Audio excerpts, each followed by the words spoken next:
when I'm getting to the bag, ayy. Got the foot on the gas, pedal to the metal when the lane moving fast, ayy, ayy. Let them all cross. If they hate, then let them hate and make a bigger boss, ayy. Hey guys, before we jump into the episode, I wanted to let you know it is brought to you by the NMFTA. Let me ask you a question. Do you ship LTL freight? Then listen up, because the NMFC changes went live on July 19th, and they're the biggest updates in the history of freight classification. Now more than ever, accuracy matters. That's why carriers, shippers, and brokers alike are turning to Class IT Plus, the NMFTA's new digital platform for real-time NMFC data. Stop guessing, start classifying smarter, and quote freight with confidence. It's time to get your ship together because the NMFC changes are already here. Learn more at nmfcchanges.com and get started with Class IT Plus at classitplus.com. Just do me a favor and let them know that the Freight Coach sent you. This episode is brought to you by SPI Logistics, the premier freight agent logistics firm in North America. For over 40 years, SPI has been diligently building the most successful freight agent network to provide first-class relationships for our shippers, receivers, and carrier partners. We are more than another transportation network. We are a dedicated team of professionals united by one singular purpose, and that is to expedite our agents' success. All of our agents are set up for success on day one, as they are provided with a full suite of support staff that is ready to assist them with everything from after-hours emergencies to financial and administrative needs on a no-fee basis. This way, you can focus on continuing to grow your business. There is no financial risk to start, and you have the ability to earn up to 75% in commissions. If you are looking to take control of your financial future and build your business with the backing of one of the most successful logistics firms in North America, visit www.spi3pl.com to learn more. Do me a favor and let them know that the Freight Coach sent you. What is up, ladies and gentlemen? We are back. We are live. It is the Freight Coach Podcast, the top podcast in transportation, coming to you guys every single weekday, 8:30 a.m. Pacific, 10:30 Central, to break down some industry headlines. But most importantly, you guys provide some actual insight into what you can do with all of this information. If this is your first time tuning in, welcome. This is the real side of freight, ladies and gentlemen. And I do say that before every single show. And what I mean by that is I only speak with transportation professionals, because at the end of the day, you guys, I want to talk to the right individuals who have done what you're looking to do or who are currently doing what you're trying to achieve. So you can take that information, apply it, utilize it, and see a meaningful difference in your business and your life. Happy Thursday, everybody. I got a very special guest for you guys here today. And this is one of those topics that I think is so overlooked by so many people.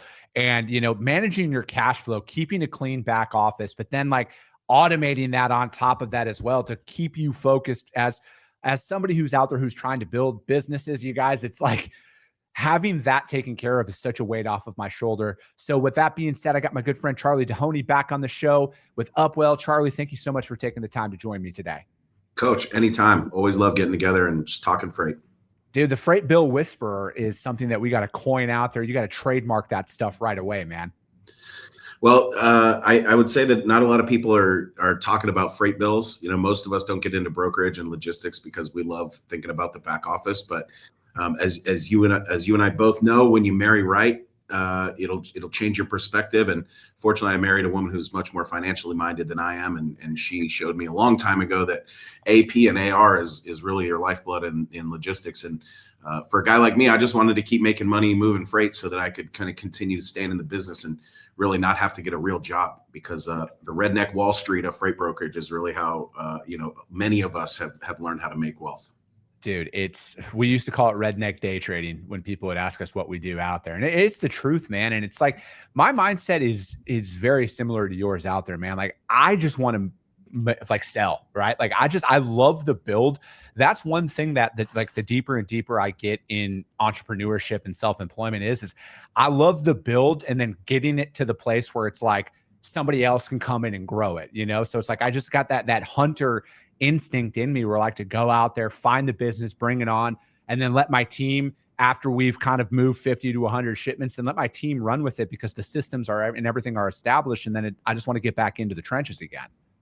Agreed. And I think most of us who really get a lift out of this industry have that similar mentality. Go out, find it, build the relationship, solve the problem, set up the systems, really get it dialed and turn into a well-oiled machine, and then go find another. But, you know, I think Chris, what's helped you, build so much success in your podcast, particularly since we've gotten to know each other, is just your ability to build those relationships. And if you make a promise to somebody, it matters to you, and you're going to keep that promise. And I think that's ultimately where that conviction to build comes from in you is you want to solve that problem, move on to the next, and keep building while honoring those promises. Yeah, I appreciate that, and it is a big driving force behind this, because it's like, man, this just as well as anybody, building companies up, man. Like, there's no playbook to any of this stuff, and then furthermore, how do you know that you're getting the right information? I mean, especially with everything out there, courses, this and everything else. Like, dude, like legitimately, my entire setup here, you could go and buy a camera for $3,000, a $500 mic, and then a $700 audio interface. And then you can create some really good, compelling content that makes you look like a subject matter expert, sell a course, and then you're selling stuff that you've never actually done before.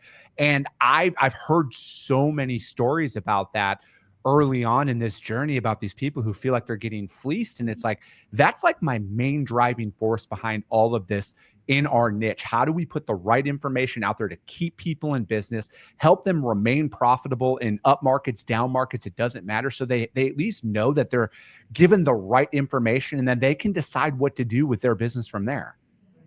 Yeah, I really respect that about you, that you've been able to really give back in a way that's meaningful and compelling, but then you've turned it into a revenue producing business that allows you to kind of, be near your family and honor all your commitments at home. And so I think, the underlying kind of the undertone of what you want to do of keeping companies in business, that's really the reason behind getting going with Upwell. Is I learned these hard lessons in terms of managing my AP and my AR. And I saw the drain on my personal relationships, my marriage, my personal finances when working capital came into the equation. And when you start running out of cash in your business, it cascades into every other element of your life. You can't be a great husband, a great father, a great community leader, a great brother, a great son, if you're worried about running out of money the next day. So I think keeping people in business is, I think, the value that you and I both share that really kind of helps us to kind of say yes to these giving moments when you get the opportunity to help people.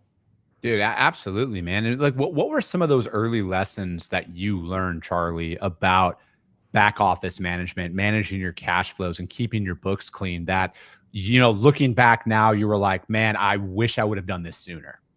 Yeah, I think that's really an awesome question, because, I started off going door to door selling overnight shipping. And so when I was selling parcel shipping first at Worldwide Express, we were first partnered with Airborne Express, and then eventually DHL.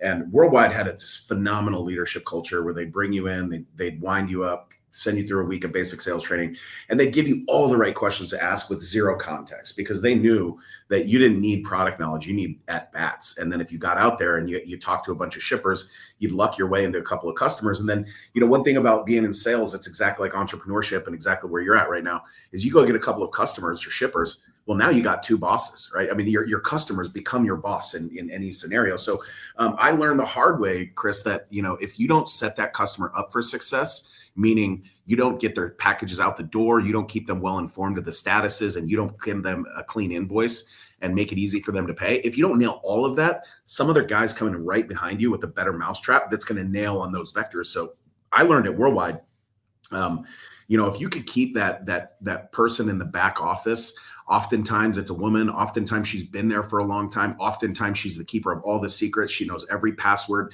she's the owner's right-hand person that maybe doesn't have an executive level title, but she's the head person in charge back there.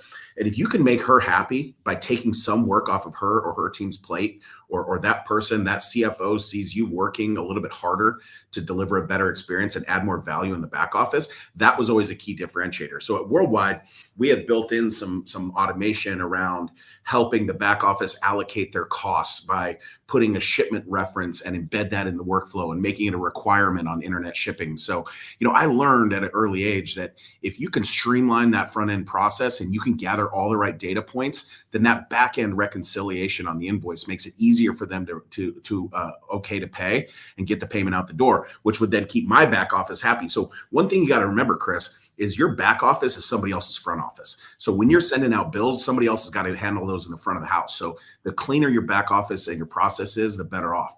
And so I would say that I took that into my entrepreneurial career when I became a freight broker. And like you, I was managing an agency at first where I had some back office support that was really, really useful. And as I grew that brokerage, we absorbed all of that stuff back in-house and we took it over because we wanted the bigger split. We eventually got our own authority, became our own standalone entity.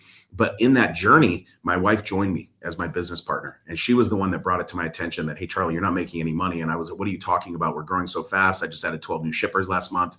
Volumes are through the roof. She's like, yeah, but you're paying your carriers before you're getting paid. You got a bunch of outstanding invoices back there. And so that's really was the big unlock for me that, oh my gosh, like I don't have these systems anymore. I don't have these really great people in my back office.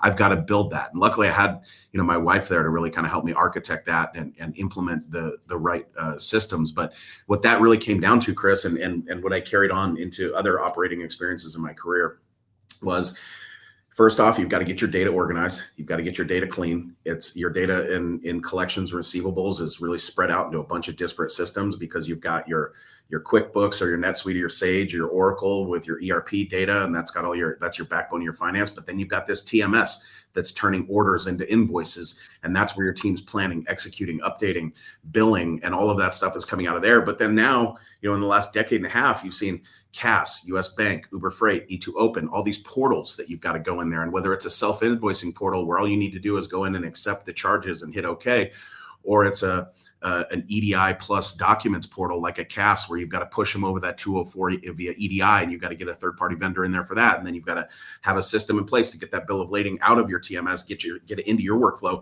and then you've got to go to Cassport and upload that.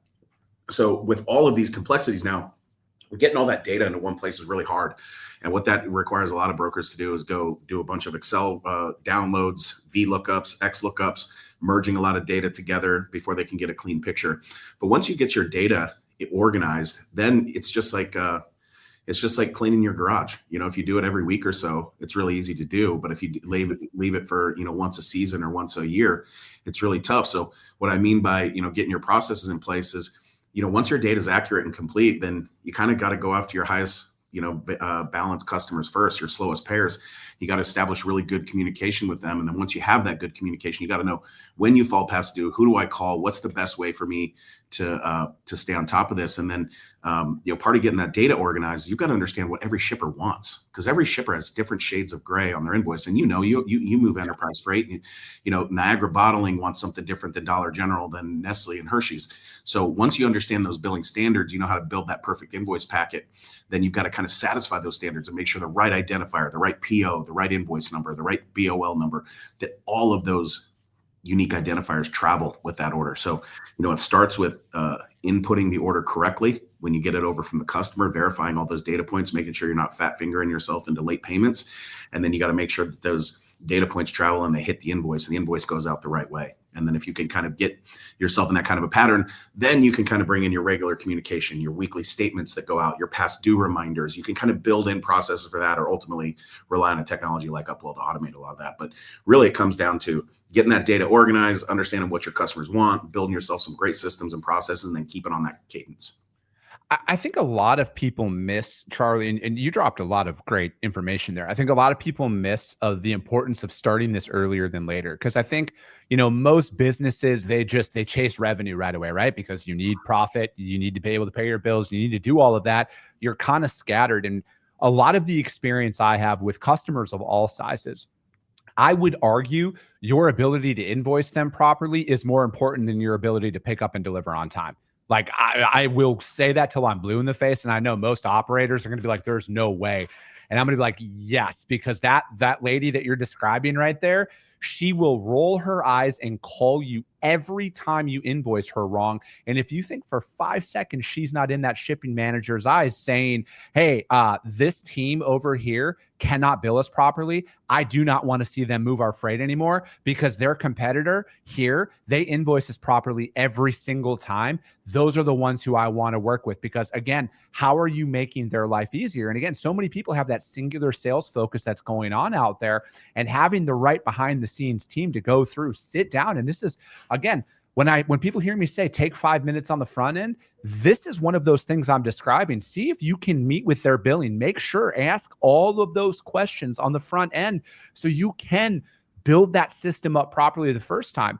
I mean, I can sympathize with anybody out there who's like, I'm just out there trying to get business. I get that, but you need to take a step back and start building a system and a process for you to follow, because you don't want to get 100 loads down with a customer and then have them get cut off because you've invoiced them wrong 80% of the time.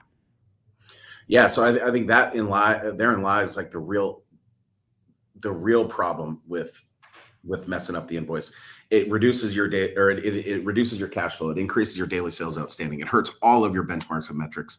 But more than anything, it damages that relationship. And Chris, we talked earlier about building those relationships and how hard we work to build those relationships. And oftentimes that's what's going to be with the traffic person or the executive in the operations group or the strategic sort of thinker in their transportation group. Those are going to be the guys that you can meet at a conference. You can take them out to golf. You can, sit down and talk sports and build that relationship. You don't get that grace with the back office personnel. They're not the type of person that's going to want to go out and engage with you. And so what that doesn't give you the chance to say you're sorry that many times, right? When you've been to somebody's house and you've met their children, you can drop a couple of orders and still, get through that because you've got that personal relationship. But that back office superhero that we keep talking about, I mean, fool me once, shame on me, right? Then or whatever that is. Fool me twice, you can't be fooled again is what. Yeah, but I guess where I'm going with this is once they shut you off, you're done. And you are correct. They are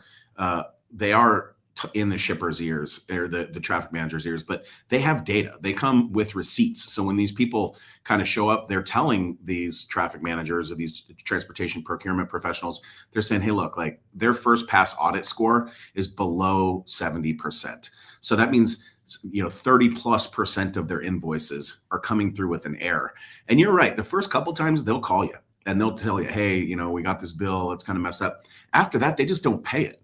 And then, that thing sits out there in the Williams and Associates or the Transact portal. And you're kind of wondering, hey, when are we going to get paid on this? Oh, that's right. It's now 15 days or 18 days past due. I've got to go in and correct these invoices. Then I've got to resubmit. That's going to restart the terms. So now instead of getting paid on day 30, I'm reinvoicing at day 49. And then I'm going to ultimately get paid at day 79. So those are the outliers that really drag down your cash flow. And that's kind of the upfront issue that we aim to solve is right now AI is super well positioned to be auditing these invoices before they go out, telling you when your invoice is incorrect or when it's in the wrong format, making sure that customer never gets a bad bill.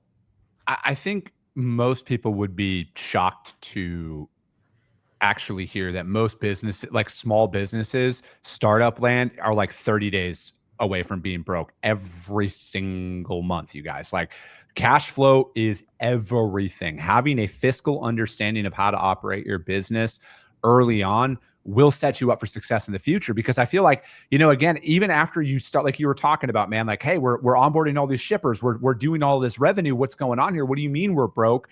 And not knowing how your back office actually operates, it's a learning experience that a lot of individuals need. Hopefully they learn before they get to that point. But I mean, man, you can only do that for so long before you're out of cash. And then what? Then you got to fire your people. You got to close up your business and all of that you worked for because you didn't take a couple of minutes to do this. And I mean, this is something that, I was very fortunate to find the right CPA early on in my business who put me in contact with the right bookkeeper who keeps my books very clean. And they're like, we're on top of our stuff out there. But, again, as a small business, cash flow constraints are a very real concern of mine out there. And, having those cash reserves to cover my payables while I'm waiting for my receivables to come in, dude, it's everything, man. And it is a definite ability for me to sleep at night, knowing that it's like, all right, I have my books are clean. I have cash in the bank to cover any payables or anything that pops up in the short term, to where I don't have to have that conversation with somebody.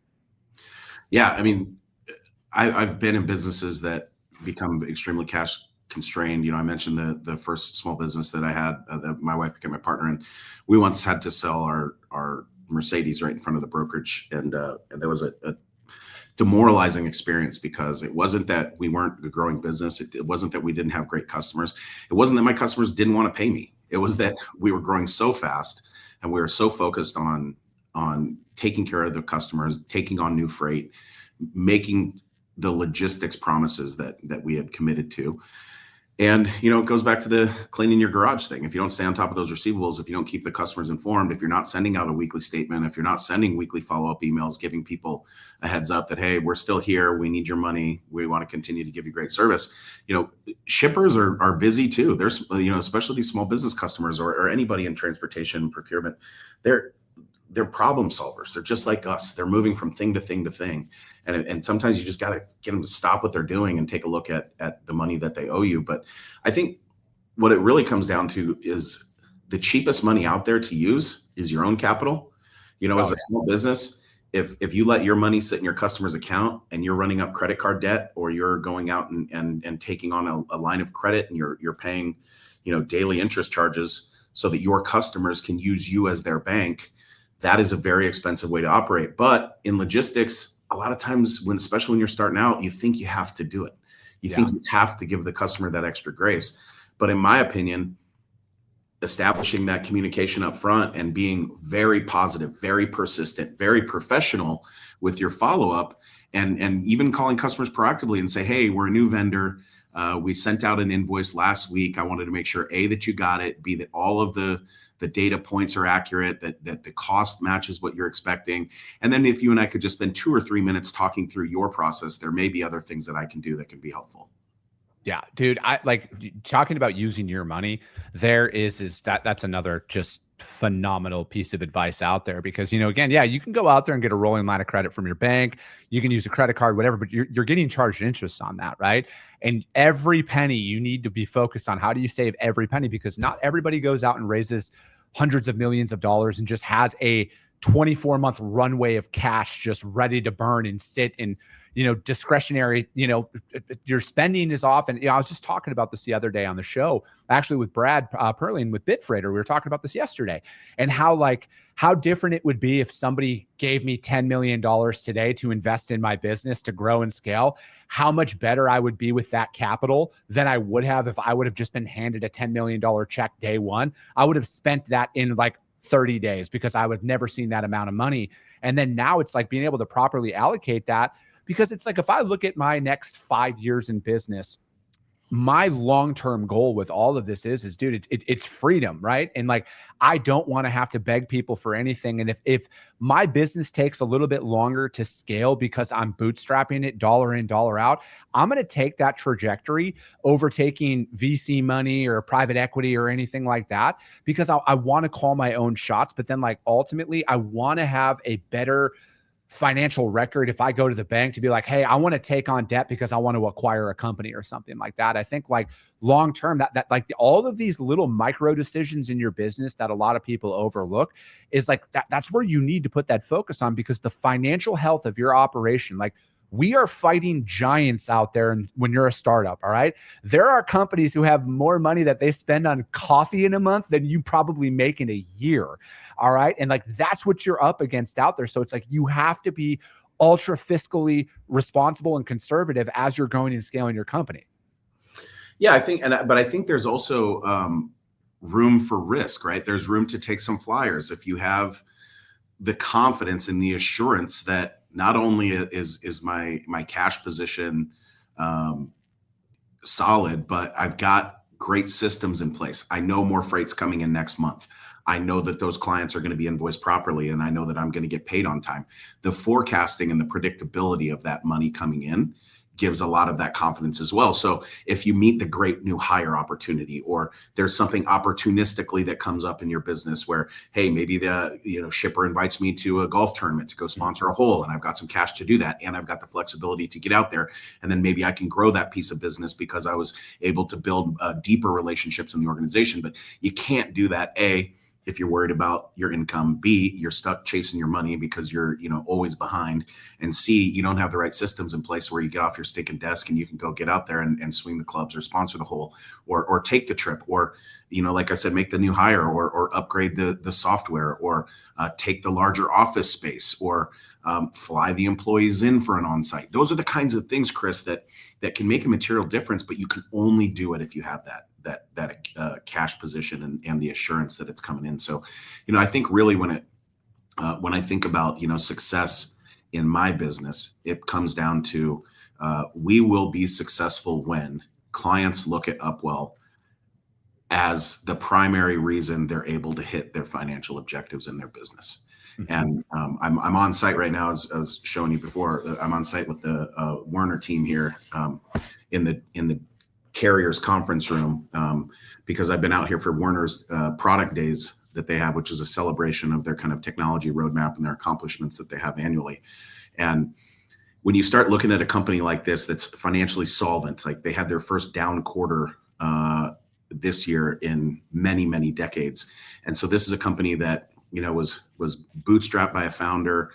CL Werner is a legendary character here in Omaha, and he's just given more money away than most people will ever kind of conceive in their life. But you talk about fiscal security and fiscal practicality. You know, the trucking industry requires a conservative approach. That's why there's a lot of politically conservative people in the trucking industry, because you can't be willy-nilly in this business. There's too much room for risk. Not only are the margins thin, where you're liable to go out of business, you know, by making a couple of bad fiscal decisions, but then you've got drivers out all over the road, all the time, and God willing, you know, you don't have any problems out there that could also wipe you out of business. So with so much risk floating around, you know, creating that predictability around your cash is something it's paramount in this business. Dude, and that's the thing is I look at it as a broker, and I know a lot of individuals out there might not have experienced this yet, but like when you truly need to be focused on, like, because your carriers and your customers are 1A and 1B of importance to you, right? And if there's a way that you can pay them faster, where they don't need to utilize a quick pay and you can put more money in their pocket out there, that will come to a point. I'm not going to sit here and say a specific day and time, that will be a deciding factor on if a carrier takes a load from you or the competition. And that truck will be the difference between you keeping a customer or losing a customer. And these are the things that you need to consider, because most individuals haven't been in a tight capacity market. They have not operated in that yet.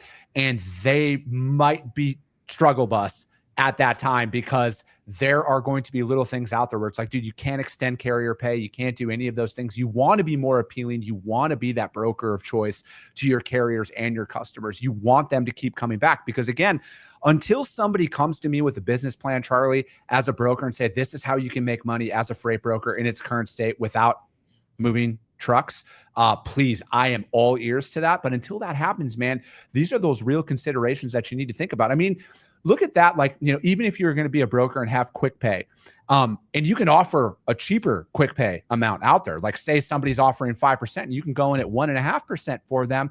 That's appealing to these, because those little pennies will add up over time. You know what, that's a solid point. And I think one of the things that the large enterprise shippers have taken advantage of, that I've really started to become a lot more aware of since I started Upwell, is, you know, these big shippers will go partner with the banks like Cass and US Bank. And what that'll allow them to do is holistically outsource the auditing and the payment of their freight bills. But it also allows them to create financial products for the carriers to access quick pay at below market rates. And the way that works, Chris, is, let's say that Cass is partnered with, Hershey's. Yeah. And if Hershey's wants to go out to their carrier base and say, look, you guys have been hauling for us at 60-day terms, we can give you a 2% quick pay and pay you in 6 days. A lot of times that's significantly better than what the carrier is going to get from the factor, but it's also embedded. It's already there. It's always waiting for them. There's a kind of pay me now button in their platform, or they can subscribe to a service and they can become, you know, a quick pay carrier, where on an ongoing basis, Cass will just recognize their bills and pay them quickly. US Bank has a large practice doing this same thing.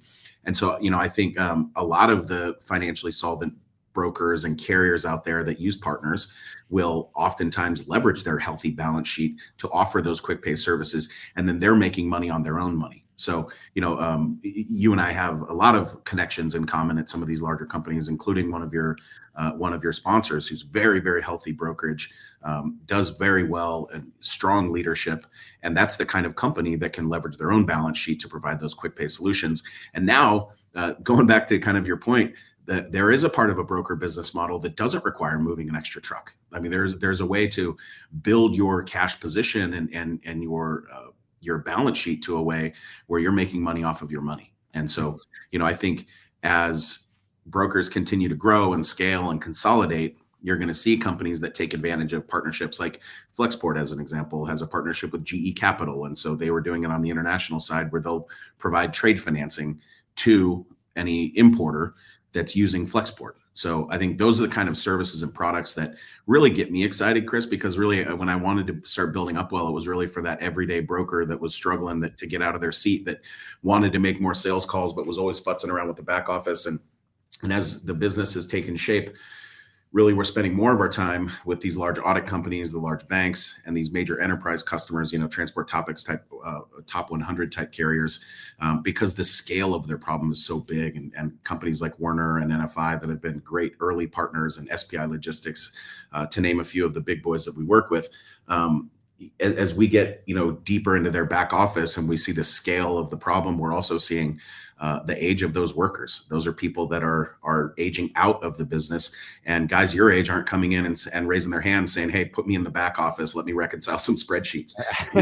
Guys your age are coming in, they're cracking the whip and they're saying, "Hey, we got to automate, we got to update, AI's got a place in this." And so, right now I think at Upwell, we're kind of right place, right time. This freight recession, as hard as it has been on, many of our friends and colleagues in the industry, I think it's really helped lift us up in terms of having folks answer our calls and take our meetings. Dude, I couldn't agree more, man. I'm excited about where things are going. I'm excited about what you guys are doing, and we're going to have you back on here again, man. I know you got a day job and you got to get out there, but Charley, how does anybody reach out to you guys to find out more about what you got going on at Upwell? You can always find me on Twitter at Charley Dehoney, or you can hit us up at Freight Bills with a Z. You can go to upwell.com or just Google me, Charley Dehoney. Perfect. If you guys can't find Charley or Upwell, hit me up. I will gladly put you guys in contact with him. But that is going to be it for today, ladies and gentlemen. As always, if you got value in what you heard, subscribe to the show, you guys. And if you're feeling really ambitious after this one, rank the show on iTunes and Spotify, because if you saw value, your network's going to see it as well. I appreciate you guys. I love you guys. And we'll be talking to you soon. Came back with a bang. Window down, yelling out money, anything. Hey, ooh, got the foot on the gas. Pedal to the metal when I'm getting to the